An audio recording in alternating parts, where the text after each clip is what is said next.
মেঘালয়ৰ ফুলবাৰী আমবাৰীত ভয়ংকৰ পথ দুৰ্ঘটনা। যোৱা নিশা চুবুৰীয়া ৰাজ্য মেঘালয়ৰ ফুলবাৰী থানাৰ অন্তৰ্গত আমবাৰীত এক ভয়ংকৰ পথ দুৰ্ঘটনা সংঘটিত হয়।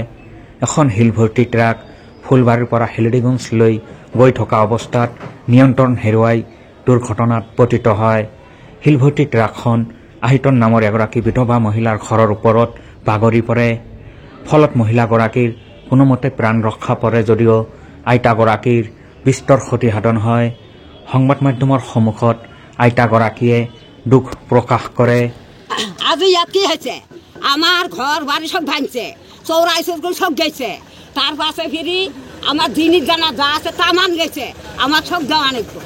আমি গরিব মানুষ, আমার স্বামী নাই, আমার বেড়া পুতুরও নাই, আমার সঙ্গে দেওয়া নেই, ঘর বাড়ি তুলি দেওয়া নেই। কি কি ক্ষতি হয়েছে? এর সব যা আছে। নাম কি কি? ছাগল কয়টা আছে? ছাগল 3 না 4টে। সবাই কিমান টাইমত এক্সিডেন্ট হয়েছে? রাতের 1:15 মিনিট। 1:15 মিনিট। আহিতন। ঘর কোথায়?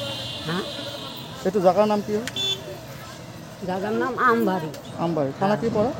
থানা আজাব আইটি রাজাগোলা।